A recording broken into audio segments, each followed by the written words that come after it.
and welcome to another day in the Milky Way. And tonight we got a great show as the dog is howling in the back room now with my co-host David Null, Hawkeye, Two Feathers. Thank you for being here. And as always, thank you, Robert. And as always, everybody, I greet you with the love and the honor of the infinite creator. And I continue to pray each and every day that each and every one of you will learn how to accept and receive the knowledge, the healing, the wisdom, and the blessings from the universe. It ain't too hard if you learn how. Hiya, hiya, hiya, everybody. And thank you, Robert. This is our 186 shows. How about that? I mean, 186 shows. So thank you, everybody. And our story tonight is about the dance of death. Woo! Guys, stick around. I bet you there's some rolling heads there, huh? You know, there's always stone guys and the head chopping, and you never know what might happen. I know there's going to be some hula dancing going on. Y'all got to stay tuned now. Absolutely. Absolutely. Well, thank you for joining us, everybody. We got a good show ahead of us. And tonight we're going to be talking about James Kirker. And he was another one of those mountain men that was, what should I say? He was another one of those mountain men that was he related to James T. Kirk? I just he was in Ashley's 100, and I'm trying to do too many things here with my little mouse and trying to add and do all these things. But anyway, James Kirker, he lived a good long life, but he lived long enough to get in the pictures. Put it that way. It looks like who does he remind you of? Huh? He looks spooky or something. Those eyes, man. He looks like one of those movie guys, you know. I can't put my name my finger on it, but doesn't he look like one of those movie guys, like from the Munsters or something, you know, or yeah, something like that. He looks like, you know, he would be in that picture would be in a fun house and his eyes would move. Oh yeah. You know what I mean? It looks like his eyes would move, or a haunted house, you know, you're going up the stairs and his eyes would move, you know. Yep. That's great. I'm sorry I interrupt every time with stupid stuff. But anyway, so let's get on with this. So anyway, we got we're going to be talking about James Kirker, and his story isn't for the faint of heart.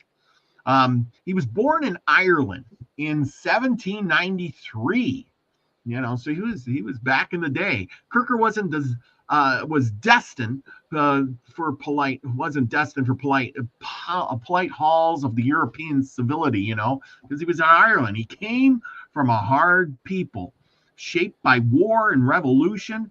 And by the time he set foot in America, he was already carrying the scars of rebellion in his soul. And when the frontier came calling, he answered with a musket in hand. Kirker didn't just go west. He became the West. He was a fur trapper in the wild days of the Rocky Mountains. And of course, again, he was one of Ashley's 100. As we've been talking about all of them. So, you know, we got 100 mountain men to go through if you look at it like that. And he was a veteran of the Taos frontier. That's down in New Mexico. But that was just the beginning. He later became a naturalized Mexican citizen. Do you understand me? Mexican citizen. A merchant. And here's where the tale takes a sharp turn. A government-sanctioned bounty hunter paid to bring in Apache scalps by the pound. Isn't that sad? Now, let's get on with it, but this is the truth. Some call him a hero. Others branded him a butcher. And what can't be denied is that Kirker was a product of his time, a time when survival was brutal and alliances were temporary and justice wore a crooked badge. He rode with the Delaware Scouts. And the Delaware Scouts were scouts that we're going to talk about them in a minute. They were partnered with local militias and led lightning fast raids across the desert. He made enemies of the Apache, who called him the devil with the red hair. And he left behind a legend soaked in both blood and purpose. And tonight we're going to walk in his boots for a little bit. We'll explore his dealings with the Delaware and the Shawnee. We'll trace his campaigns against the Apache and his uneasy alliances with the Mexican government. And we'll ask the hardest question of all. Is Kirker a necessary evil or cautionary truth? We're not here to rewrite the past. We're here to face it and to understand it. Maybe we'll learn a little from it. And maybe to find some wisdom hidden in the wilderness where men like Kirker once roamed. So settle in and get ready. Grab your cup of coffee, like Hawkeye just did. And we're going to get on with the Kirker story. With all of that, like I said, he lived a good, long life. He was tough. You can't see it in the black and white photos, but apparently he must have had red hair. It did come from Ireland, so I guess that's the way that goes. But what a man, to go about. So anyway, what did Kirker do? And why did he do what he did? So let's dive into that. What do you think of this guy? Besides money. Money. That guy looks like I'll do anything for money. Don't stand in my way. I'll do anything for money. That's what he looks like. I wouldn't trust that man, just nada. So, and I would bet you he made a bunch of enemies, didn't he? Yes, he did. I mean, to say the least, he was a shrewd businessman because he got a bunch of scalps in his lifetime, which many probably had to kill that Indian. Sometimes he got things by nefarious means, like, where did that scalp come from? Well, it's a redskin. Who cares? That kind of attitude. And, that kind of attitude turns my, it's bad enough to go after like who did he go after? The Apache. The Apache. So he went after the Apache and probably took a few others along the way. And I want to note here, I don't know if it's in your notes, but from 1793 to 1852. So he came along in that time when they was moving the Indians on the other side of the Mississippi River. And so it was like everybody, the president even signed a proclamation, move them, And so he was given a lot of power. Let's see how he got it. Well, here's the scoop on him. And it's kind of crazy. But after I did all this research, and some of it wasn't in, all this mumbo jumbo that I researched, but apparently he was going to be given a bunch of that power by the Mexican government. They wanted him to run the Mexican territory in New Mexico, California area. And then Arizona. In Arizona. Yes, exactly. But he declined and jumped ship and started working for the Americans and fighting the Mexicans. you know. So there was a big, I don't know why that switched, and we might find out tonight, but you know, he started out being, remember, he became a Mexican citizen, and then he did a flip-flop, and I don't know what changed his mind, but maybe he's seen the writing on the wall for the future. I I don't know. think I think that he and it was probably a wise decision at the time Yep. for him to become a naturalized Mexican, because back then things were kind of morphing that way, and the Mexicans were pretty tough now, Yep. and you know, they were getting the backing of the Spanish, and they had guns, they had cannons, you know. They've been set up in California, Arizona, New Mexico, Mexico for over 200 years by this time. Right. And it was their land to begin with anyway.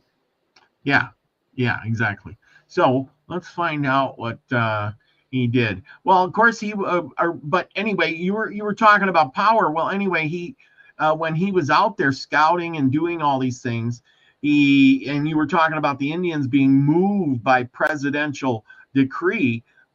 He employed the Delaware or the Lenape, and the Lenape were the real people. That was the meaning of their name, the real people, and in their own language. They did inhabit a vast region of the Atlantic, New Jersey, eastern Pennsylvania, southern New York, and northern Delaware.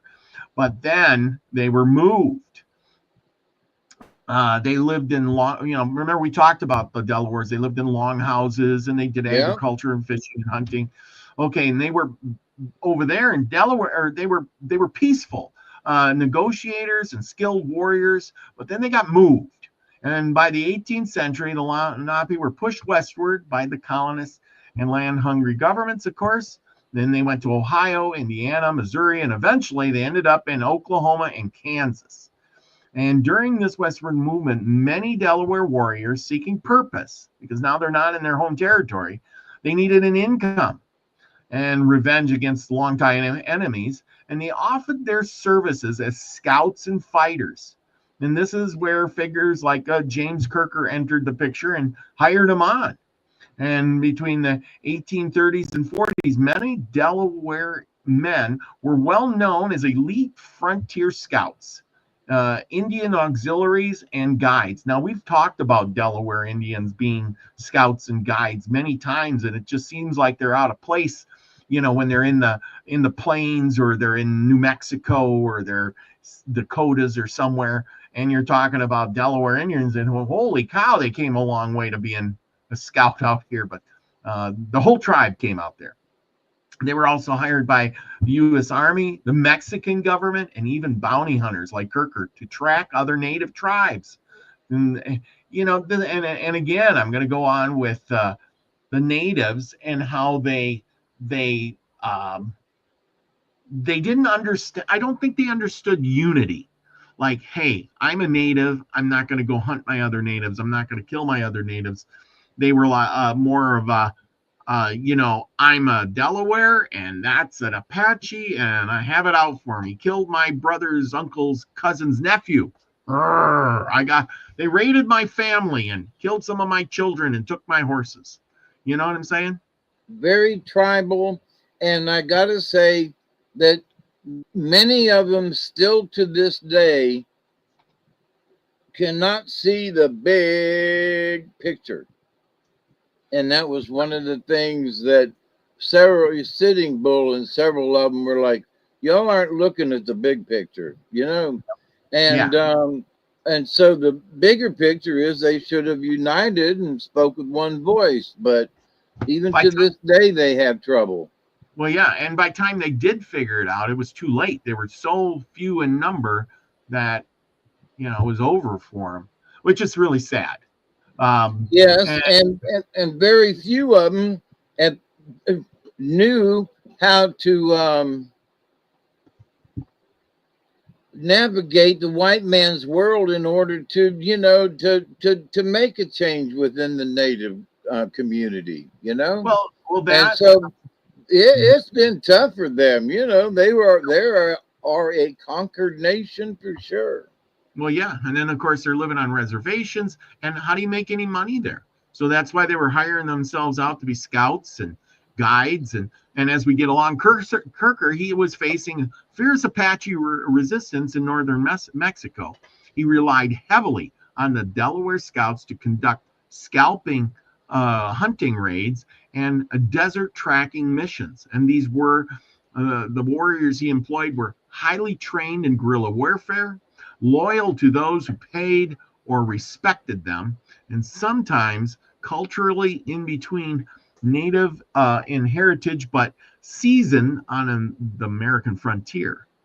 One of the most famous scouts in his group was Spybuck, a legendary Delaware tracker known for his brutal efficiency and loyalty. Go figure. Who was it?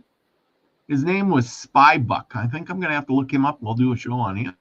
All right. Well, but anyway, let me bring this up. It might seem a little weird, but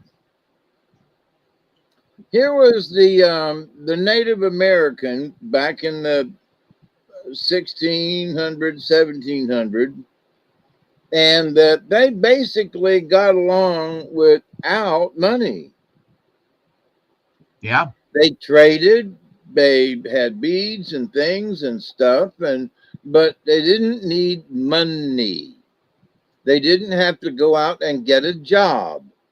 So somewhere in there, the Delaware are hiring themselves as scouts. Why? For money. Yeah. They're, collecting scalps. For what? For money.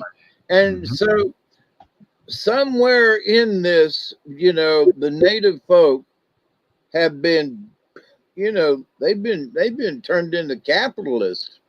A lot of them, Well, they figured it out. Yeah.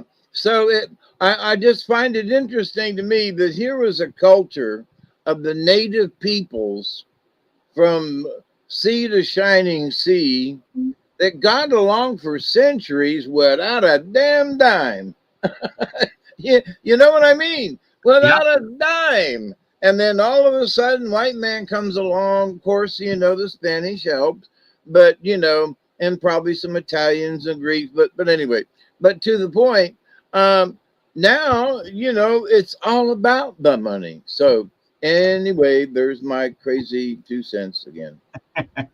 Okay, let's get back to Kirker. Anyway, James Kirker was, or Don Santiago Kirker, born was in 1793 in the country of Ireland. He ran from the British and impressed in just 16. Landing in New York, soon he was a captain's mate on a privateering ship in the War of 1812, switching guns from the Atlantic to the wilderness in the West. By 1817, he had left behind a wife and a child to seek fortune in Missouri's fur trade. He joined fur runners like William Ashley and roamed the Missouri River before heading to New Mexico. There, he tunneled deeper into the frontier, guarding. He hired himself out guarding copper mines, and eventually transforming into Don Santiago, a Mexican citizen. So he even changed his name. Ain't that funny? But Kirker, a most infamous role came when Chihuahua's government commissioned him to fight Apache raiders, leading a fierce battle of Delawares, Shawnees, and escaped slaves. Mexicans and frontiersmen, he became famous or infamous for killing, capturing, and effectively terrorizing Apache communities. Estimates say nearly 500 were killed under his watch. Everything changed when the U.S. invaded Mexico in 1846. Wanted for treason, Kirker flipped allegiances and joined Colonel Dolphin, a guide and interpreter. He later helped lead 49ers settle to California and became part of the new American West. And of course, his final years living in Contra Costa County, surviving a steamboat explosion, and helping settle his adopted land, where he died around 1852. He left behind a legacy as a man of undeniable frontier grit, but also a man stained by violence.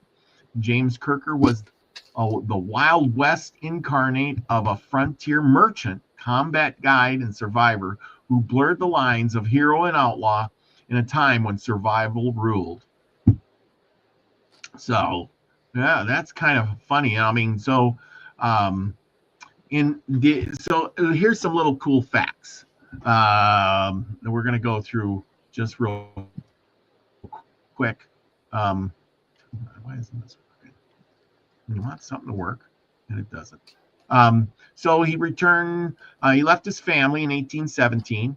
In 1822, he joined Ashley's Fur Trade, and he was there for 2 years. In 1826 to 1830s, he trapped and traded in southern Rockies, guarded the Santa Maria copper mines, and worked with figures like George Yunt. In 1833, he married again, Rita Garcia, and without divorcing his first wife. So, go figure. Bigamist. Yeah, well, I guess back in the day, I don't even know where she is. That was that was a lot of years ago. He probably thought maybe she died off or something. And in 1835, he became a Mexican citizen known as Don Santiago Kirker. And in 1839, he was commissioned by Chihuahua's government to raise a force against Apache raiders. He raised a band, of course, we just talked about it, Shawnee, the Delaware, the Creek, the Mexicans, and escaped black men under his lieutenant, Spy Buck. Well, by 1840 and 46, he conducted Apache suppression campaigns responsible for massacres, including one in Chihuahua. And another one in 1846 with a 10,000 peso bounty on his head. He fled to Mexico and joined Colonel Dolphin's U.S. forces as a scout and guide during the Mexican-American War. In 1848 through 1849, he continued as a scout against Apache and the Ute, guiding 49er wagon trains to California. Between 1850 and 53, he settled near Kirker Pass. So they named a pass after him. And I looked it up, and there's a highway that goes through there now. And that's apparently where he died. In Contra Costa County, California, at Dr. John Marsh's ranch. After he survived the steamboat boiler explosion, he died of natural causes in late 1852 or 53. Now, how and why did he end up at Dr. John Marsh's ranch?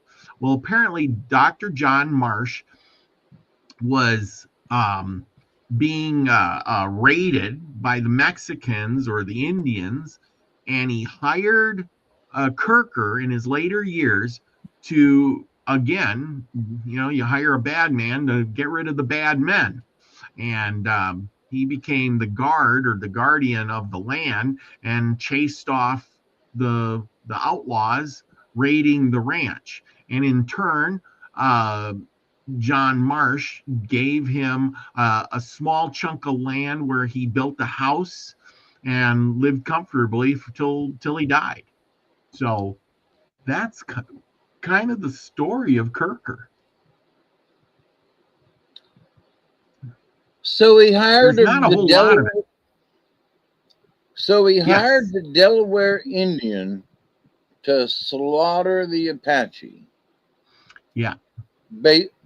Basically. Yes. But but they had the government behind them. Yeah. Well, he had that. That's exactly. See, this is where I I just shake my head and it's like, okay, so he's hiring Indians to kill other Indians. And then when all those Indians are killed off and become, then you can go back to your reservation. But I guess if you really look at the big picture, these Delaware are from, the coast, the Atlantic coast. They really don't have any ties to the Apache. Nope. And they're looking for money, like you were talking before. I need money to survive. This is a world about money. I need money to buy food and clothes and live like the white man, and I can't do it on the reservation. Well, and also if they're the Delaware, then their reservations back east. Well, no, they were given spots in Oklahoma. Right, but I'm saying that, but in their heads, they came from the east to go help. Yes. And so, they're working their way back to you, babe. Anyway, yeah. They're working to go back home, but home got moved to Oklahoma. You know what I mean? But if they originally, they were working to gain money, maybe to buy land back, where they came from. And then things changed. So, but anyway, that's it. They got so screwed. Yeah. No. It is just unbelievable how badly the whole peoples got ruined. Oh yeah. I feel for them because they really got a raw deal, because they literally put it. I put it this way: you're living in the Stone Age, and you're brought up to the modern age like within years. Remember how we talked about the Plains Indians?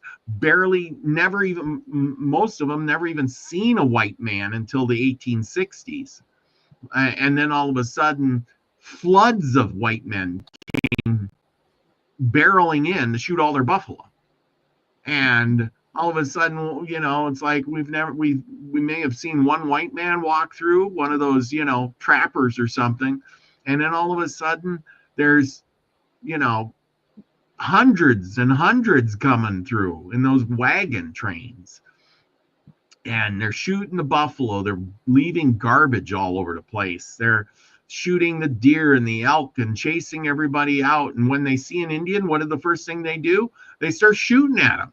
I mean, I've watched some of those things about on YouTube about on the History Channel, and I forget which one it was. It was Jim Bridger or somebody it was, and these settlers are in their wagons, and all of a sudden some Indians come up, and they all get out there and they grab their guns and they go out there to shoot Indians, and he's like, wait a minute, there's only 3 of them.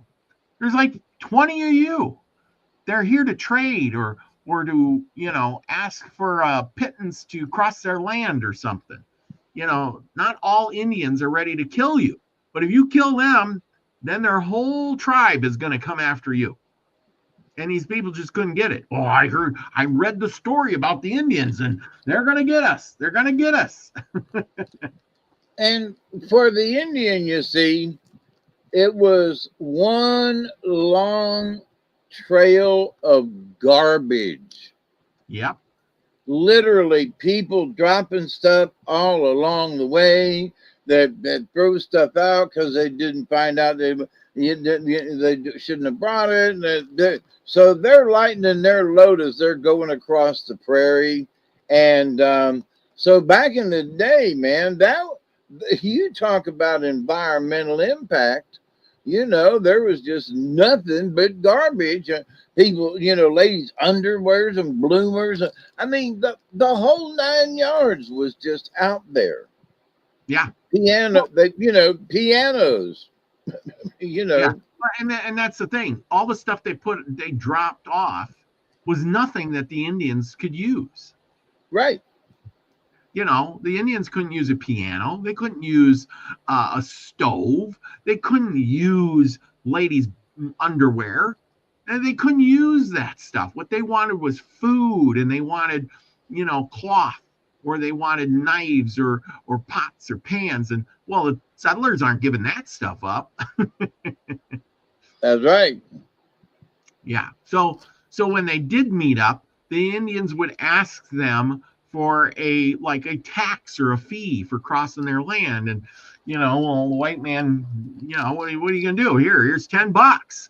No. The Indian was like, give me some of your food, your bacon, your beans, your flour, guns, something. You Yep. give me something I can use. You see that oxen over there? Yep. Oh no. Yep. Bye, Blue. Yeah, horses. Because it was, not only was it kind of sort of new to some of the Plains Indians, why you got these great big horned things pulling your wagons, what the hell? Yep. But then it's like, no, when they started being starved out and the buffalo were gone, then they were looking for all kinds of stuff for food. So when they seen them, when they most of them didn't really like to eat a horse. They would if they had to, and they was starving, but not their favorite meat, But so when they brought oxen, they were like, "Ooh, look, stew." Oh yeah. Well, the thing is their meal of choice was buffalo. Although they did, I kind of beg to differ about the horse thing because they ate a lot of horses. That was one of their first things on hoof that they would eat is the horse. They slaughtered and ate a lot of horses. But the oxen was probably a close second to a buffalo, I guess. Although what they were really looking for, what were they really looking for? Do you know? What? You mean as far as what? I don't know. They were looking for the fat. The fat. I've been reading these books and things They like were that. looking for. Wait, what? The fat. FACTS? FAT. FAT. Fat. They were looking for the fat. The grease, the lard, everything. I was reading about this the other day, and I forget which book. Crisco. Yeah, no, yeah, but that was literally the thing. I was reading about a lot of this stuff, what they were eating, and I'm like, oh my gosh, these guys were eating liver, and they mix it in the fat and fry it in bear grease. Pemmican was made out of lard and with some berries in it, and that's what sustained these people. They crave the fat. Like we were talking about the mountain men last week, remember? And how many calories they would burn and what they would eat. And they literally were eating lots of stuff with fat. Pemmican was just basically a big chunk of lard with berries. Yeah. And some, little bit of mixed meat in there. And that's what the natives were eating. They would eat the buffalo. They would chop up the pieces, mix it with fat, and basically, I guess as much as I keep reading about it, the innards, they were eating the liver, the kidneys, the tongue, all of that stuff. Whereas today, we throw most of that out. When was the last time you actually ate liver or actually ate beef fat? You usually get the steak, you cut it up, you throw the fat away, and you eat the meat, right? I don't. You eat the fat too. Well, I'll use the if I'm cooking a steak in the oven, Yeah. that fat helps that steak taste good. Oh yeah. I mean, if you fry it in the skillet, that if it's a T-bone and it's got the right amount of fat on it, it's really going to bring out the flavor around the edges of that T-bone. So, but most folks think, I agree with you. My pops was a meat cutter, so I learned how to do some stuff. But also in cooking, it's about the flavor of things, and to the point where the pioneers, they knew about the lard, and the Indians were looking for the fat because that's what was the tastiest parts, and that was the parts that helped them, that kept the longest, helped them stay healthy the longest. Yeah, yeah, exactly. Like I said, let's see here. Oh yeah, last week. Remember, I was talking about that. It says here, out west in Buffalo Country, beyond Lake Winnipeg, the staple trail food was pemmican, a mix of dried buffalo meat, fat, and berries. Sealed in buffalo hide bag, it could last for years. Was eaten raw or cooked. One popular meal was rabu, pemmican sliced and boiled with flour. After a brutal day of travel, some voyagers didn't even wait for it to cool. They dumped it on a rock and licked it like ravenous dogs because they were so hungry. But like I said, that it's fat. That's what they were eating. They would eat the innards, the intestines, all kinds of stuff that you and me would pretty much toss to the side. Not if I was hungry. Well, and that's exactly it. It's we toss so much. It's like they were eating, like, liver was their big thing for them, and kidneys, eating the stuff raw out of the taking and cutting the stomach open. I was reading the other day about these guys, and they're out on the prairie, and they're thirsty, and there's no water for miles, and so they shot a buffalo, and they're chopping it up, and they're going, we got no water, and we don't got no water. We're thirsty.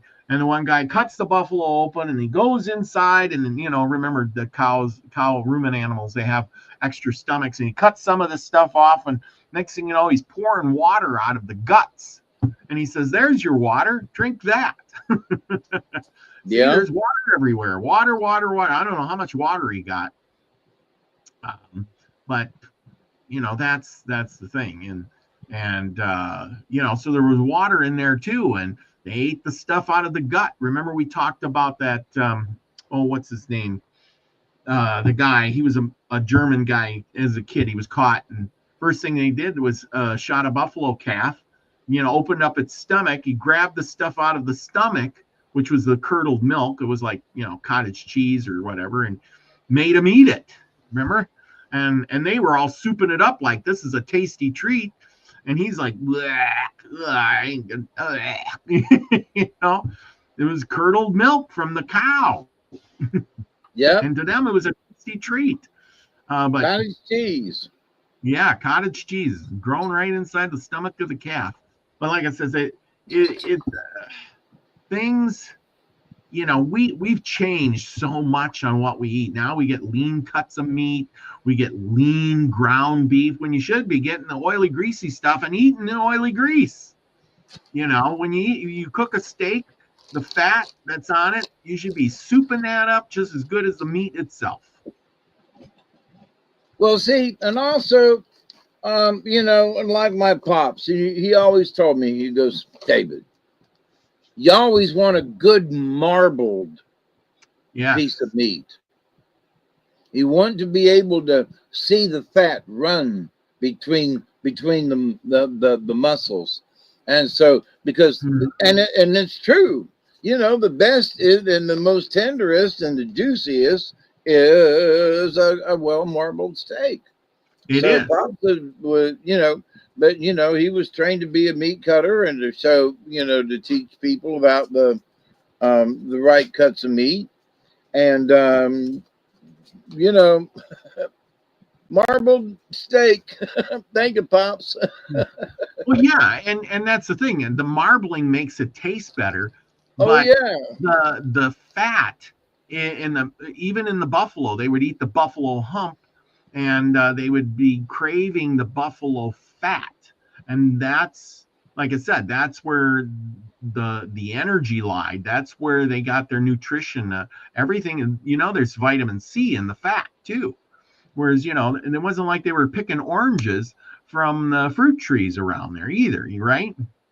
Right. And there's all kinds of nutritional things in stuff that we don't like, Yeah, like the liver had vitamin C in it too. And, those things, the bone marrow, they would boil the bones and get, drink the, basically watery bone marrow. And today, if you go and look online, it's like they sell bone marrow, get the broth, the bone. It's so healthy and good for these people figured that out. 200 years ago or 300, 400, 500 years ago, they were eating the bone marrow and living. Prehistoric man. Yeah, Remember? They were yeah, talking about, well, the ancient history and so forth, where, they're finding bone that was hollowed out. And it was like, why were their bones hollowed out? Because they were eating the marrow. yeah. They would have, that was a big staple. They knew that the nutrition for good life was in that bone marrow. It wasn't in the tenderloin. It wasn't in the flanks. It wasn't in the red meat. They're always talking about eating the intestines, the liver, the kidney, the fat. They weren't eating, saying, "Oh boy, we shot a buffalo. Let's get all the good stuff and leave that rest for the wolves because we don't want to touch the greasy fat. Yuck." Nope. Yep. No. So Them women we got it all wrong. Them women would open up them buffalo, and the children would be on that stuff before you knew it. Yeah. The little kids, they all knew what the best parts were. And to us, for them. That was to us, it seems like they were just savages. But in hindsight, they knew where the good parts were that had the good stuff in it. So they weren't stupid. And then, today we come up with, oh boy, nobody wants to eat the bone marrow. Yuck. Nobody wants to eat the fat. Remember, what's his name? And you could eat the platter clean. What's that song with the such with the could eat no lean, his wife could eat no fat. So together they clean the platter clean. I can't remember the rest of the song. Oh, it's on the tip of my tongue. Somebody help me out with that. Anyway. I don't know that one. Oh, somebody will remember what the name of that jig was. Such and such. No, it wasn't Peter Piper Pumpkin Eater. It was something could eat no fat. So her husband could eat no lean, but together they clean the platter clean. Yeah. Anyway, so going on with this, Jack Sprat could eat no fat. His wife could eat no lean. There you go. I knew Witchy Moon would know that. Jack Sprat. Yeah. And Jack Sprat could eat no fat. His wife could eat no lean. But together they could clean the platter clean. Elderberry knows it too. There you go. Y'all good. Thank you. Otherwise, it have bothered me all night. That's one that I'd missed, boy.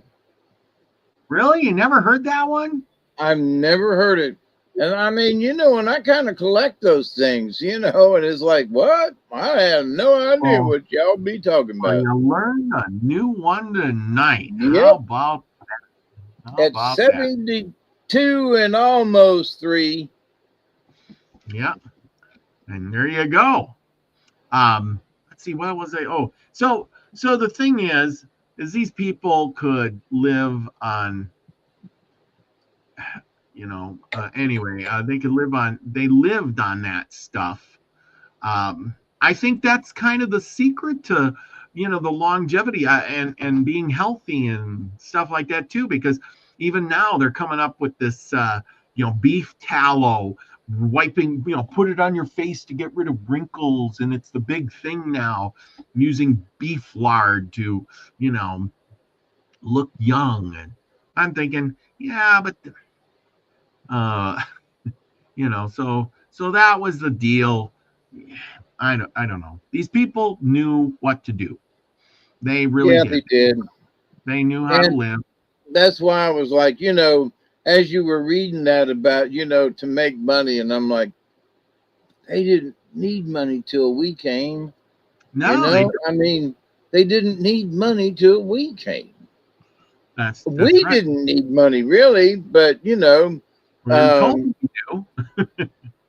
You you want know, this? I need money for it.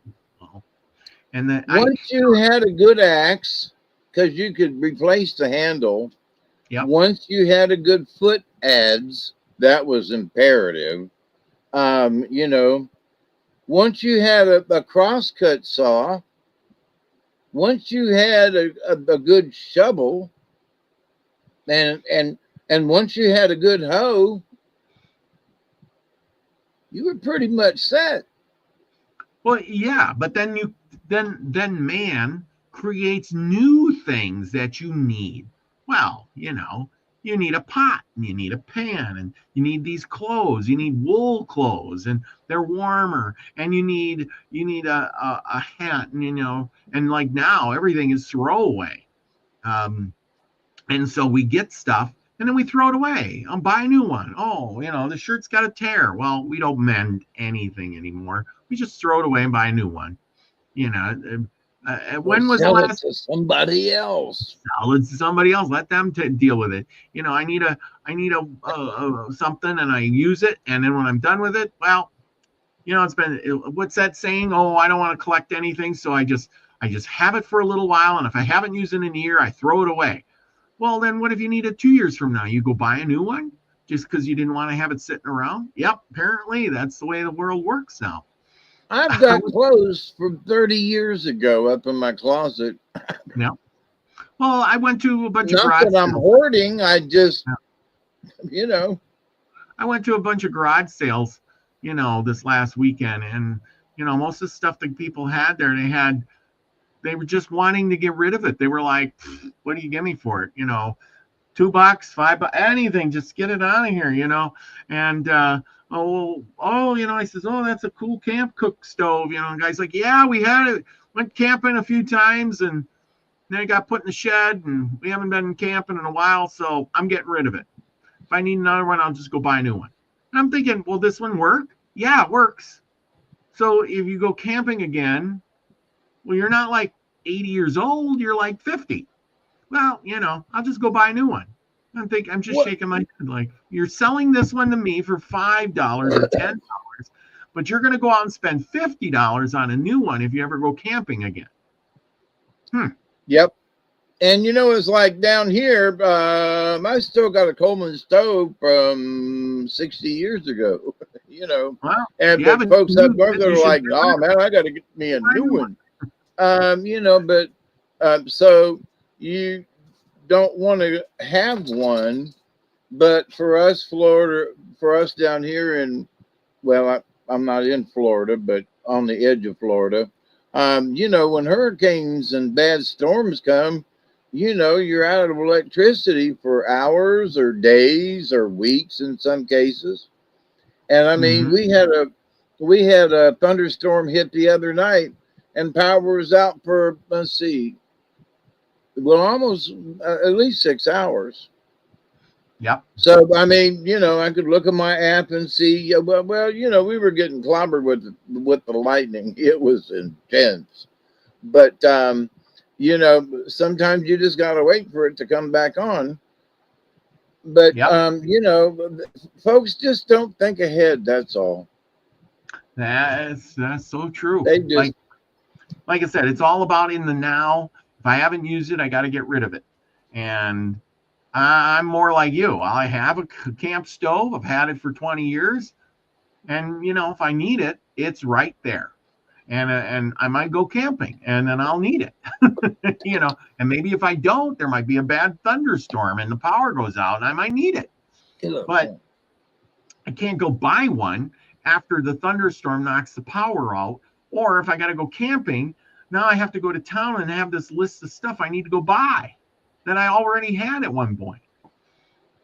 Well, So and for me, it's like, so the one camping stove I've got, it goes back to my grandfather because he had it when I was little, and my dad, took it over when his father passed, and then when Arno passed, I ended up with the cook stove, and so it's like it's not just a cook stove; it's the memories of the lineage. It's yeah, it's what's and folks just don't give a shit about that no more. Sorry, my French, but they just don't. That just doesn't seem to matter.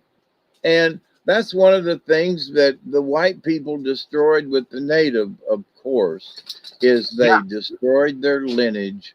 And they're coming back with it. They're doing well. There are many tribes that have brought, their dances and their culture and things back. And I think it's absolutely wonderful. yeah, So more power to them. And they survived. yes, yes. They have survived. The white men tried their best to get rid of them, but they survived, and good deal.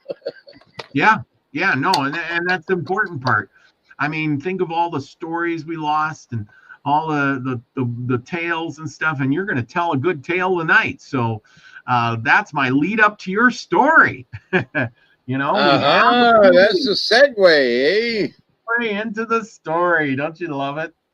So we Yeah, do have some of these actually. that are left over from back in the day, and um, somebody took the time to sit down with somebody and have them tell it and write it down the best they could. Right? Yeah. And I gotta say, from what I have heard and remember of the storytelling of the the um the physical act of storytelling, because as a storyteller myself, I collected information on where did storytelling begin and how did it morph and how does so the storytelling in the native tribes were always around the fire usually at dusk and night, because the youngins would come out and, grandfather, tell us a story. And, grandfather would, be sitting there and, well, I don't know. I don't know if you children have been good enough to hear a story. Oh, grandfather, please tell us a story. And so finally he'd say, all right, children, all right, little ones and the big ones, come gather around the fire and I will tell you a story. Now, tonight's story is still from Glooscap Country and Other Indian Tales by Okay. Cyrus McMillan, 1922. Our story for tonight is The Dance of Death. Once long ago, there lived on the banks of a beautiful Canadian river a powerful Indian tribe. In the tribe was a very handsome young man, very brave and a great hunter. He was loved by a young Indian girl who was likewise very beautiful. But the young man repulsed her. He repulsed her love. He was a great warrior. He was busy getting ready for the autumn and the winter hunt, and he had little time for such nonsense as love. He frankly told the young girl that he did not love her and that she must follow him no more.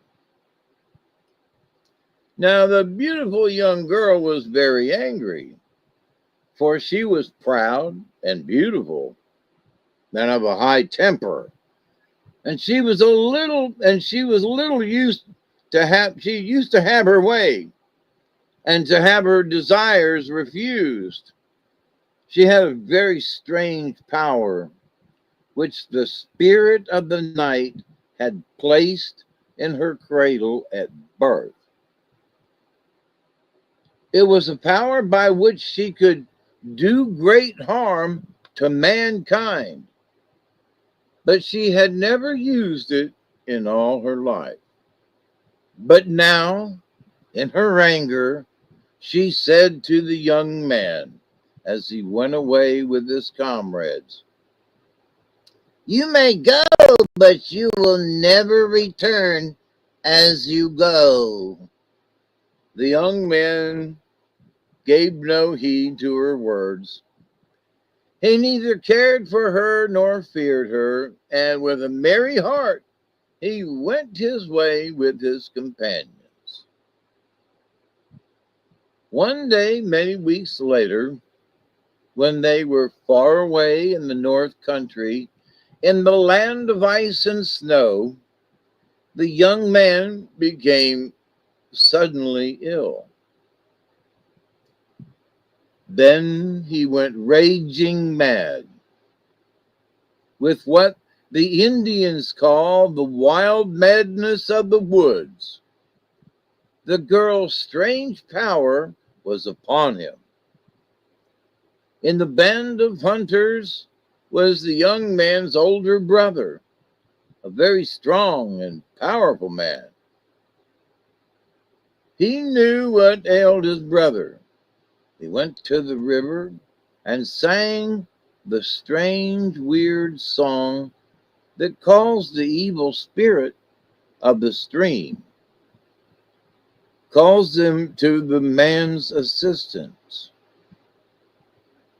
Now, this was a very dangerous thing to do, for the spirit of the stream had no love for cowards.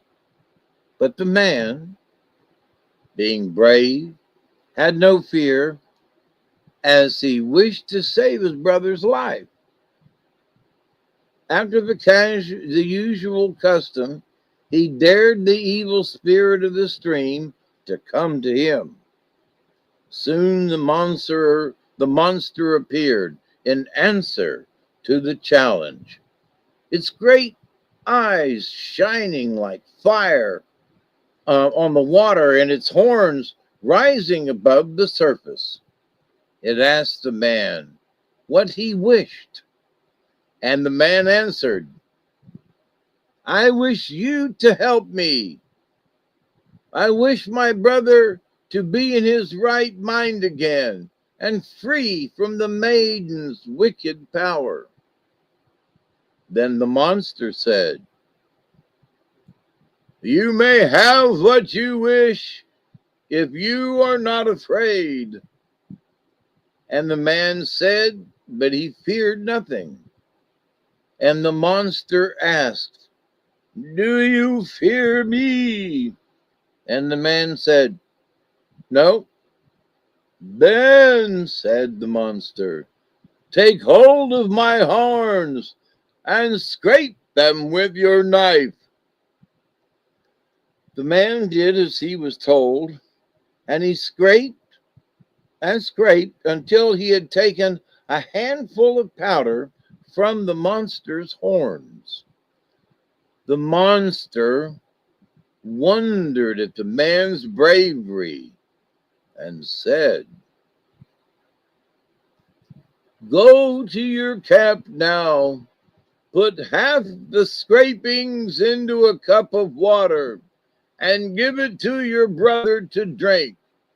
Put the other half in another cup of water and give it to the maiden to drink. Then you go back home and all will be well." Then the Indian returned to the camp and did as the monster had told him. And his brother drank the powdered water and soon got back his senses and his strength. When the hunt was ended, the band returned home. It was night in the springtime when they reached their village. The snow had already left the ground and the trees were in bud. In a great tent in the village, the annual spring dance was in progress, and all the people of the place were gathered. Among them was the maiden lover, dancing merrily with the rest. None of the hunting band entered the tent, but they watched the dance from outside the door. The elder brother had mixed a drink as the evil spirit of the stream had told him, by placing the remainder of the powder in a cup of water. And he stood at the door, waiting for his chance to give it to the girl. The night was hot and still, and he knew that the dancers would soon grow warm and thirsty. At last, the maiden lover came to the door to breathe the cool night air. The man passed her the cup, and, without looking at him or knowing him, she took it and gladly drained it dry because of her great thirst. Then she went back to the dance. Then a very strange shadow came upon her. When she began to dance, she was a young and beautiful girl, the loveliest of all the maidens in the land. But after she had drunk the magic cup, she grew gradually older. Her friends noticed the change and stood rooted with terror. The, the tales of their parents came back to their memories. They knew that the girl was now passing through the dance of death from which no power could save her. Their fears were well founded.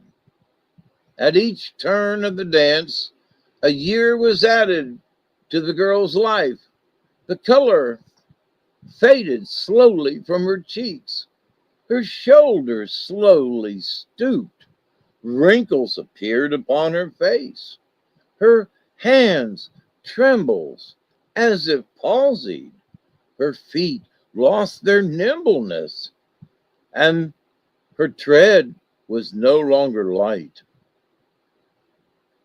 She was growing old in the dance of death, yet she was unconscious of it all, and her life ebbed away without her knowing it. At last, she reached the end of the room, tottering to the music of the dance. But old age was now upon her, and she fell dead upon the floor. Her power over the young man was forever ended, for the spirit of the stream had brought about the dance of death. "She will trouble you no more," said the elder Indian to his brother, as he gazed upon the shrunken face and form. "Her dance is forever ended." The people wondered greatly at the strange happening, and their merrymaking was hushed. And since that day, the Indians, in silence, fear still point you on the river to the scene of the dance of death. The end.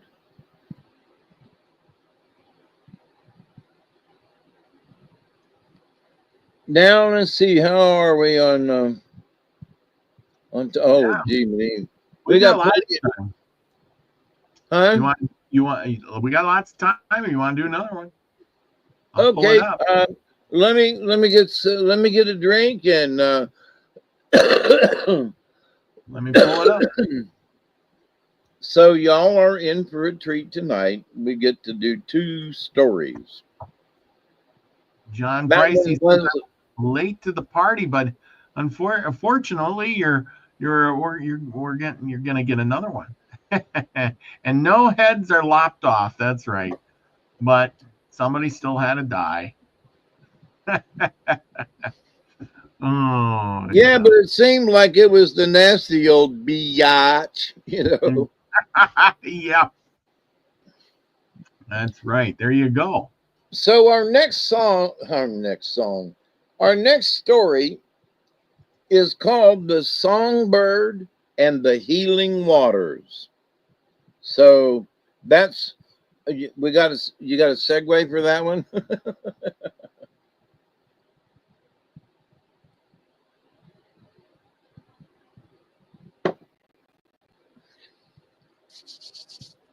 Okie dokie, artichoke.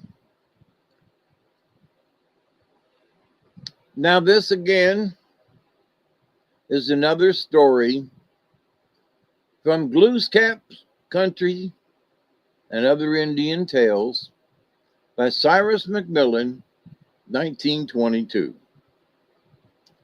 And this story is The Songbird with and the Healing Waters.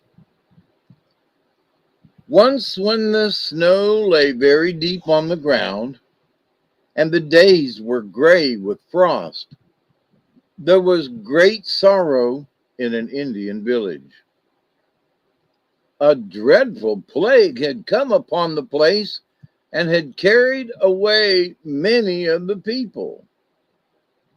Neither old nor young were proof against its ravages, and the weak and the strong fell helpless before its power.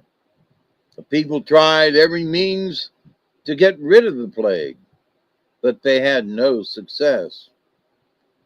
And they prayed to all their good spirits to help them, but no help came. In the tribe was a young warrior who had lost his parents and all his brothers and sisters because of the dreadful disease. Now his young wife fell sick, and he was in great sorrow, for he thought that she would soon follow his parents into the land of the shadows. And so he went about in great fear, not knowing when the end would come. One day he met an old woman in the forest. "Why do you look so sorrowful?" she asked him. "I'm sad because my young wife is going to die," he answered. "The plague will carry her off like the others." But the old woman said, "There is something that will save your wife from death. Far away in the east is a bird of sweet song which dwells close to the healing waters. Go until you find it. It will point you to the spring, the waters of which alone can heal." And the young man said, "I must find the healing waters. Wherever they may be upon the earth, I must find them." So he went home and said goodbye to his friends and set out eastward on his quest. All the next day he searched eagerly for the waters, listening always for the bird of the sweet song. But he found nothing.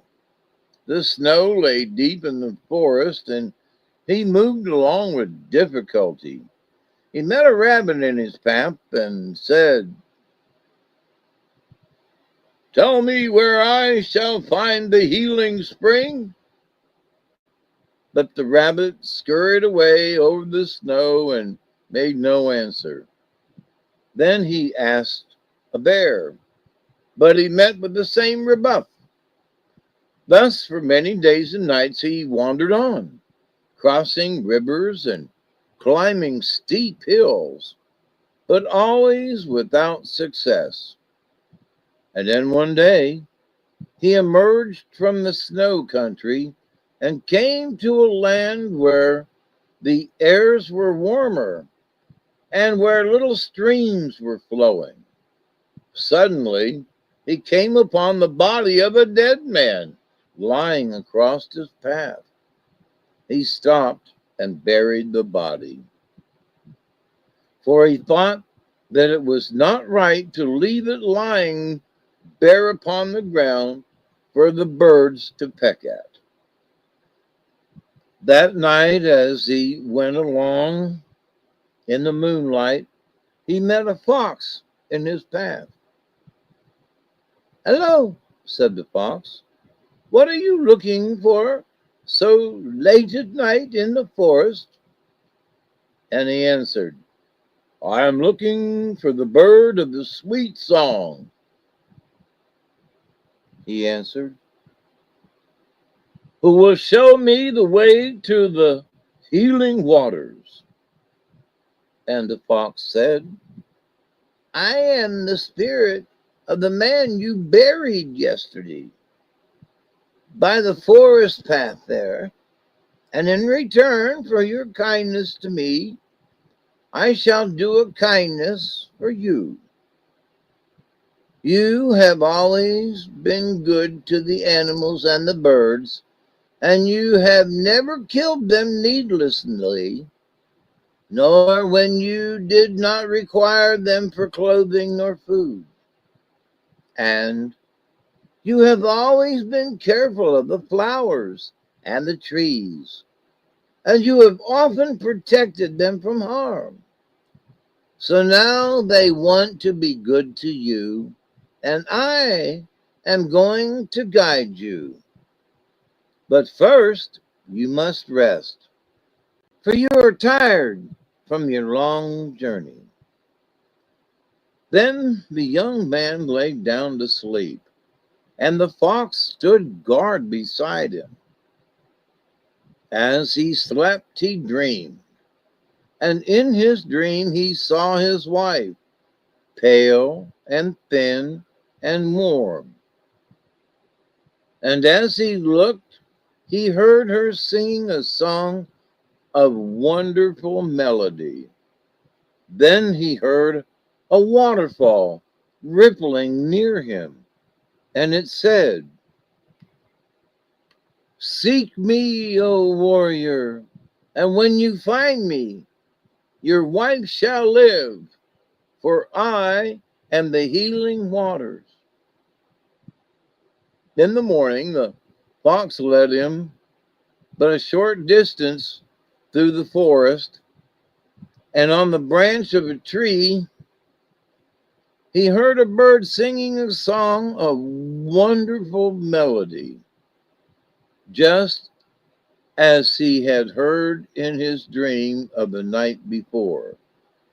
He knew now that this was the bird of the sweet song of which the old woman in the forest had spoken.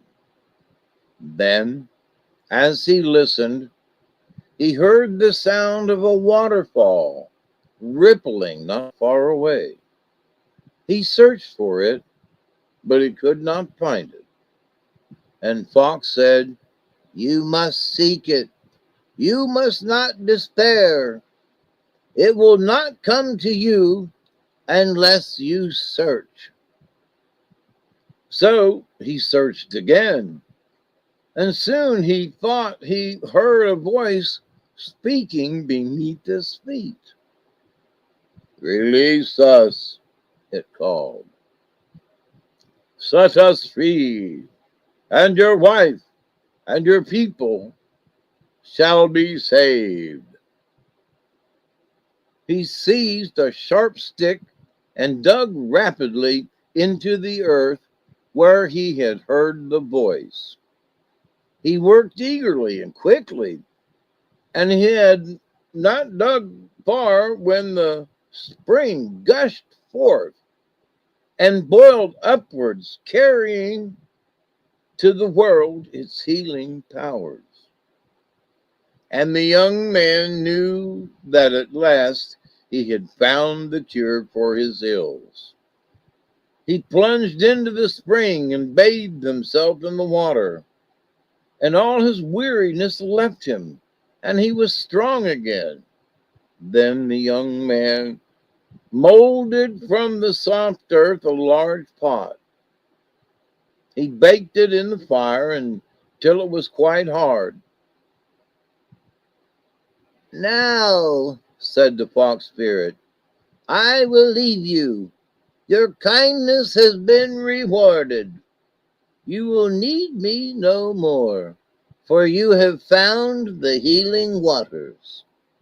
And he disappeared as mysteriously as he had come. The young man filled his clay pot with sparkling water and hastened back to his home, running through the forest with the speed of the wind because of his renewed strength. When he reached his native village, the people met him with sad faces, for the plague was still raging, and they told him that his young wife was about to pass to the land of the shadows. But he hurried to his home, and he forced some of the healing waters between his wife's parched lips, and bathed her hands and her brow until she fell into a deep slumber. He watched by her side until she awoke, and when sleep left her, she was well again. Then, with his healing waters, he cured all the people in the village, and the cruel plague left them, and there was no more sickness in the land. And since that time, no plague has spread among his tribe.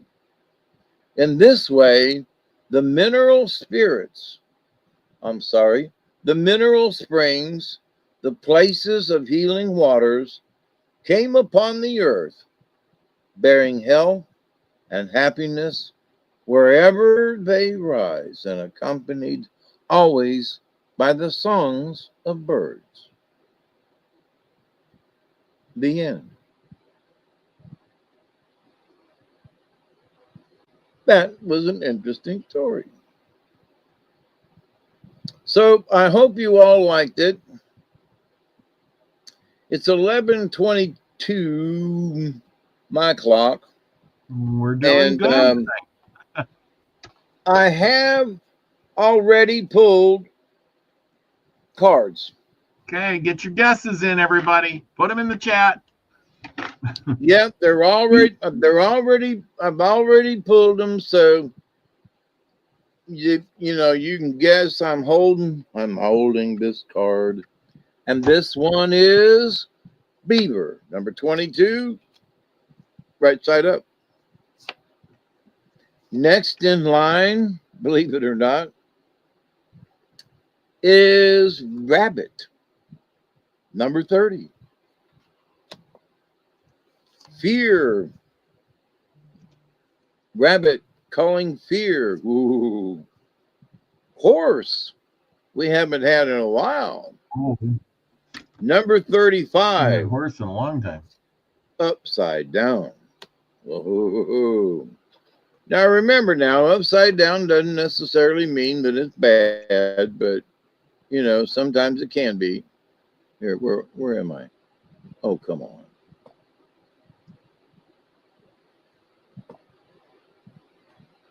Okay, the next card up is Bat. And I'm not sure. I thought it was upside down. But Bat. The next one, number 37, is Antelope.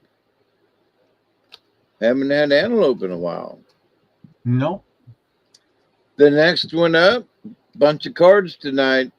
The next one up is skunk, upside down.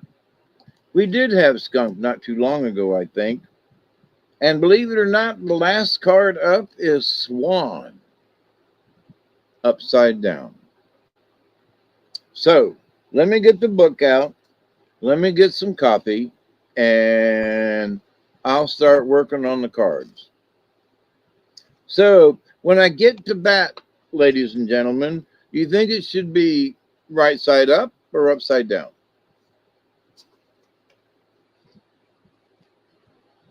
Just saying. Well, I mean, I was like, oh no, I thought I dropped the card.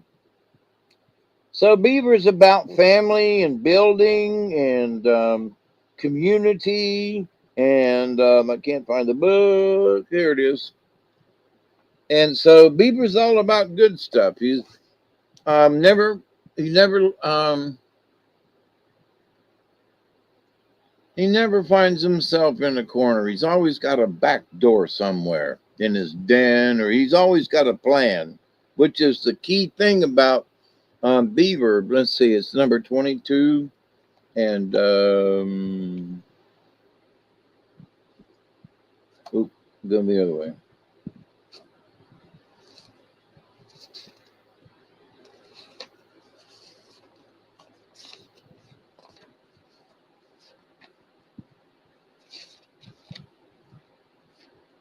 Beaver is the builder, as we have discussed before, and he is the doer of the animal kingdom, and that's what's important. In this new time with all these changes going on, you got to be the doer. And the builder doesn't necessarily mean, that you got to build a lodge in the middle of a wetland. It doesn't mean that you got to build a house at all. You can build a career. You can build a friendship. You can build within yourself strong character. So builder, there is that large thing about Beaver. So how do you feel about being a builder? If Beaver has appeared in your spread, it may be time to put your ideas into actions or to complete some project that that ain't done. So a Beaver is all about that. So sometimes Beaver brings you a warning to watch your back. If this is in your message, you'll know it by the position in which the card falls. So, but the basic thing for now is Beaver is builder. Now, Rabbit's next one up. He's straight up. And Rabbit is all about calling fear. And as the story goes, Rabbit had a good friend who was knew a few spells, and his friend did a couple of spells. He pounced his little wand on a rock and turned it into a radish and gave it to Rabbit to eat. And then later on, when Rabbit was thirsty and parched, he hit another rock and it turned into water and gave it to Rabbit to drink. And Rabbit drank. Everything was great. And, they left that day, and his friend never saw Rabbit for months. And then bumped into him one time quite by accident. And he asked, he said, Rabbit, how come you don't come see me no more? And what's the matter with you? And Rabbit said, I'm afraid of you because of your power. And so right then the witch cursed him and said, you and all of your kin and all of your likeness will forever call fear to you. So now with Rabbit sitting here looking at me in this picture, we can't be calling fear to ourselves. So if Rabbit has appeared like it has today, Rabbit is that harbinger, is like, please don't stand out in the middle of the field and ask somebody to, shoot at you with bows and arrows and things. So here is the lesson. If you pulled Rabbit, stop talking about horrible things. Stop talking about horrible things that might happen to you. Okay? Now, there are a lot of folks out there who are talking about this, Atlas, okay? And they are calling fear to themselves. Stop it. Stop it. Next one up is horse, upside down. Stop calling fear to you. Oh, that thing's going to kill us. Oh, stop calling fear to us, to you. Don't call it to me either. Don't you be calling that thing to hit us. There are enough people out there. Oh, this is Armageddon. It's all over now. Shut up. Shut up. Horse, upside down. But horse is power. And, even the little horses have power.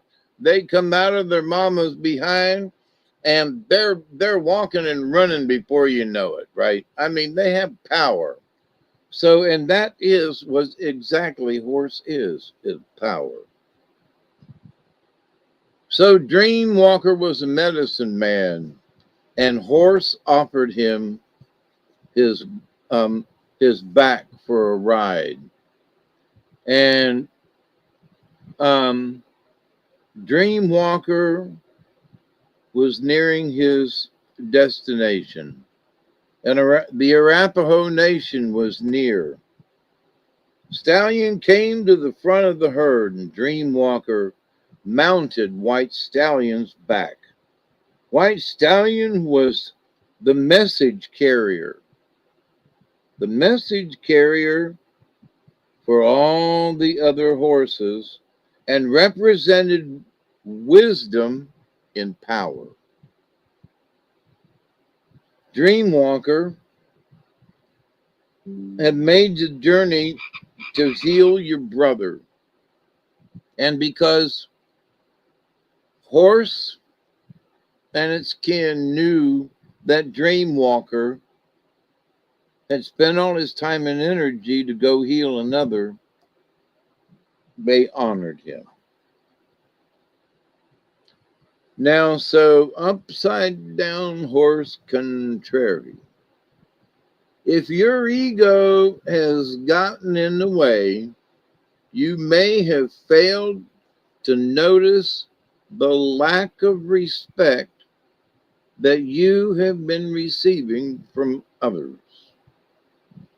And if that's not your take, let's go on down. In allowing all pathways to have equal validity, thinking about this, you will see the power and glory of the unified family of humanity. And right now, that's what we're all doing right now. The family of humanity. This is the gift of the rainbow warrior. The eye has no place in the whirling rainbow that comes from the great mystery and is replaced by the universal we. I has no place. So applying this knowledge and the power of the horse, you can check your ego at the door and move forward. Ooh. Next up, number 42 is bat. I'm going to read them both, I guess.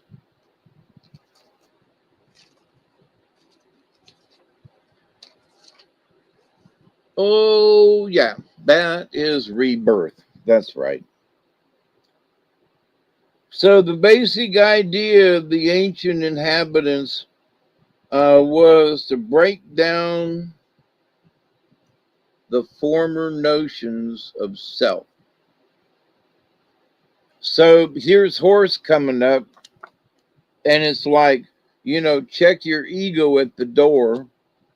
And rabbit was up before saying, stop calling fear to yourself and use the power of horse, even though it's upside down, to move you into rebirth with the bat. Okay. So that embraces the idea of a shamanistic death. In other words, you can close your eyes and shut all the lights off and have nothing around you on, and that's not quite enough, but you can experience, what it's like to be dead, pretend. And so this ritual is very similar to the night of fear practiced by natives of Turtle Island, like me. The night of fear is very strange, let me tell you. If that has appeared in your cards today, it symbolizes the need for a ritualistic death. In other words, there are things you got to leave behind.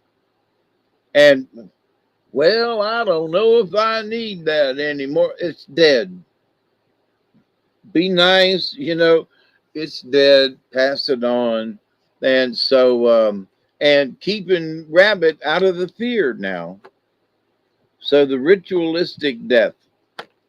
But now we got 37 with antelope showing up. And antelope is about strength. 37. Ooh, there it is. Action. There you go. So you're coming out of a rebirth period, right? You got to shake it off. You got to get rid of that old stuff. And then you're going to come up here with antelope number 37, who's all about action. All right. When time was just beginning, the tribe of man was small.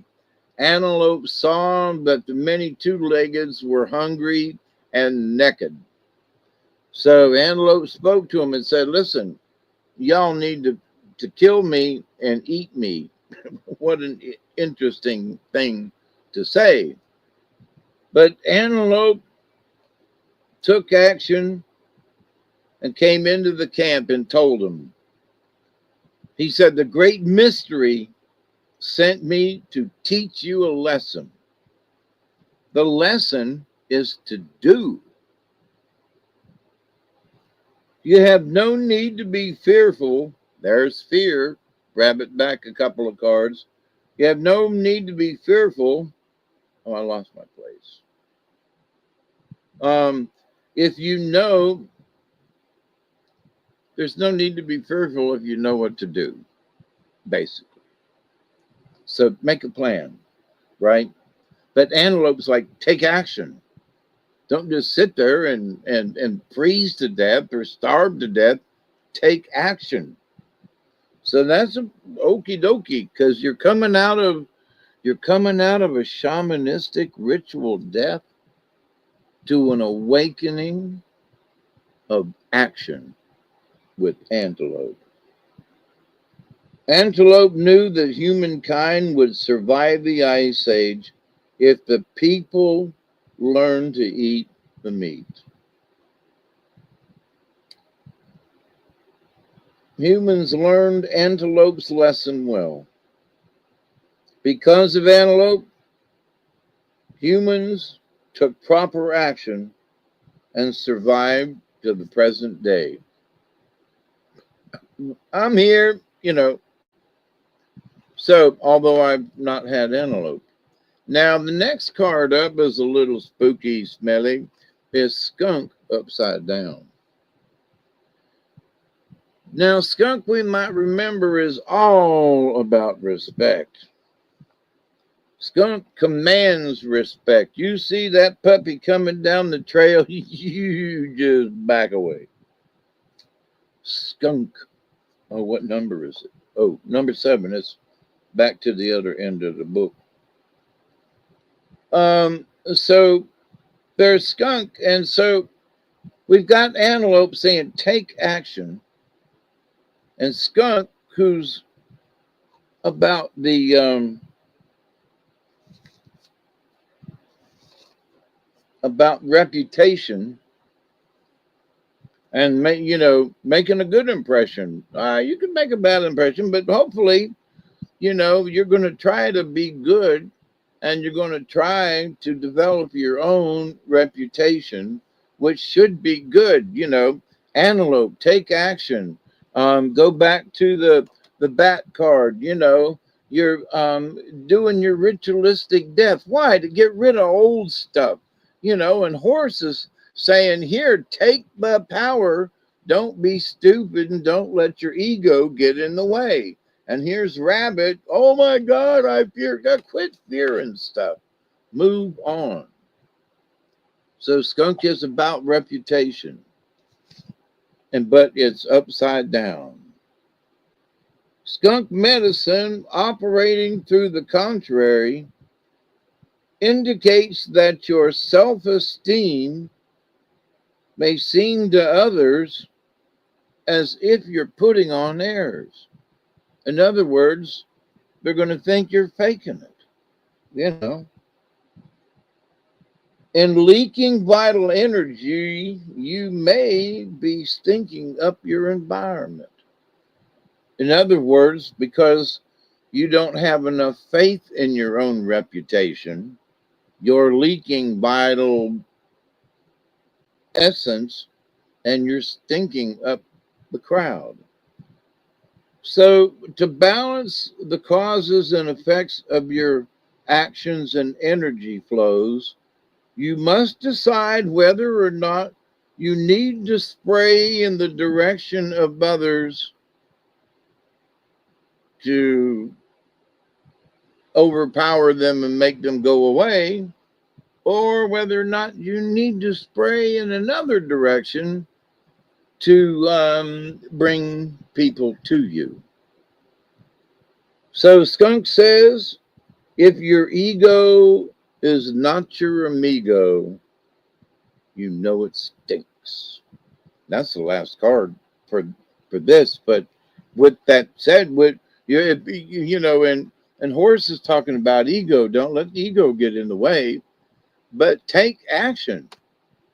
If you got to go through a ritual, reorganization of your stuff. Oh, that's not the last card. I'm sorry. Last card is Swan upside down. But still, reputation. Don't let your ego be your amigo. And Swan's number 39.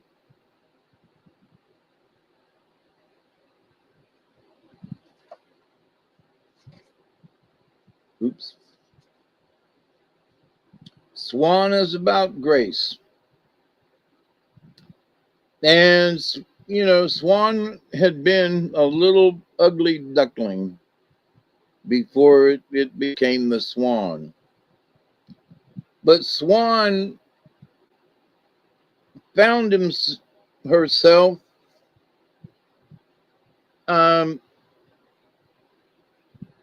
of mixed up because she was headed for Sacred Mountain. And Dragonfly showed up and said, Swan, that is the doorway to other planes of imagination. If you want to enter there, you would have to ask permission and earn the right to go. So Swan was like, okay, whatever you want. And the trick is that if you want to learn, then you must accept what the Creator has given to you. Without question, you must accept what the Creator has given to you. And Swan said, okie doke. And Ugly Duckling came back 2 days later as a beautiful swan and has learned about the grace of the Creator. So if you have pulled the swan in reverse, it is a warning that you must acknowledge what you know. So stop denying your feelings and clutching up. You must acknowledge what you know. So it sounds like Swan's trying to tell you some folks are trying to backslide. They're not giving it their all. You know what I mean? And so this is a sign that you are not grounded. So, all of these things is all about grounding. So I love Swan. It's all about the grace. But since the card's upside down, it might be that some of you folks out there need to take shoes off and go walking. Cold weather's about to come up. So those are the cards for tonight. Beaver's about family and working ahead. Don't let Rabbit keep you in fear from doing what you need to do. Horse has the energy to give you, and so use it. Be like the horse and be powerful. And, use the time of Bat to rethink, what's going on and get rid of old things and take action, as Antelope says. And Skunk is telling you, don't mess up with your ego. Keep it in check. And Swan says, get out and do it. How about that? Good one. Good one. How about that? So y'all get up and do. Beaver's like, okay. I mean, there are a lot of doer cards in this spread. You're right. That it's not like, oh, lay around and well. No, I mean, even Bat being the transition, but clean up your attic and and then the next card out is Antelope. Ooh, put it out there. So for me, my friends, it seems to me the cards are saying take action, get out there and do something. For me, yeah, I kind of feel I'm ready to go do something. You know what I mean? I can't explain it. Yep. No, I agree. Summer's coming to an end. Get out there and do something before it's over. Yeah, and fall is here, and it was 65 degrees the other morning here. Oh, that feels so good outside. And it wasn't muggy. The water wasn't dripping off of me. It was beautiful.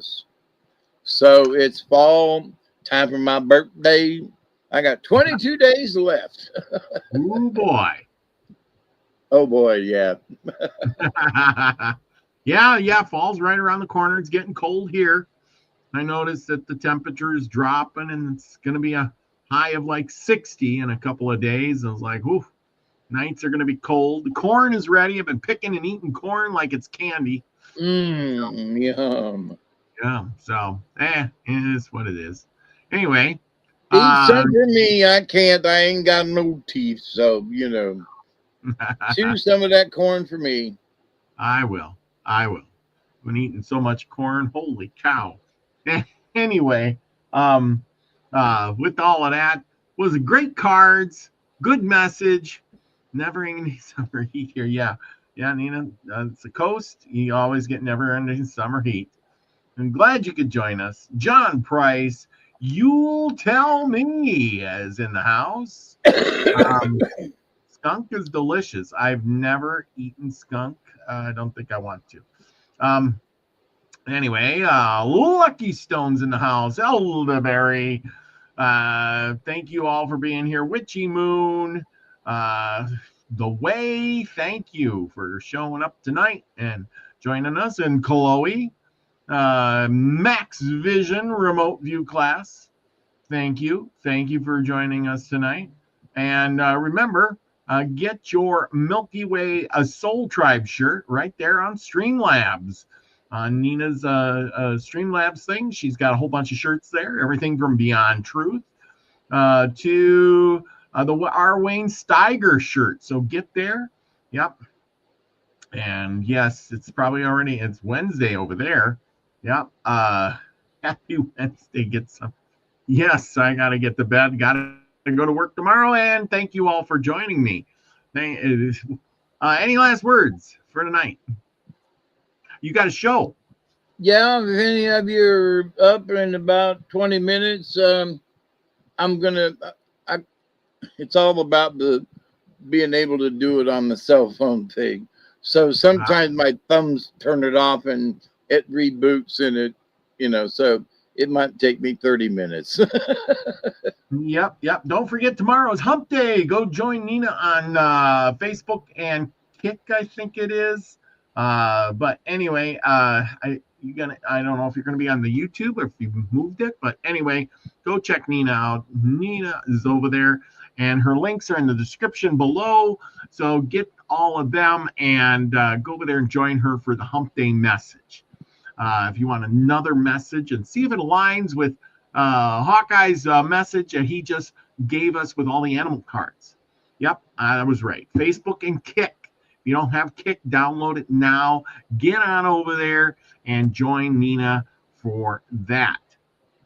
Anyway, go over and get yourself a Milky Way Soul Tribe shirt, as I ordered another one tonight. Woohoo for me. And all is good. So with that, everyone, remember summer is ending. Go out and enjoy the last days of it.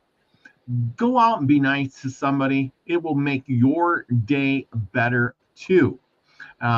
With that, everybody, be the frequency you want to receive. Love you all. Peace, everybody. Cheers.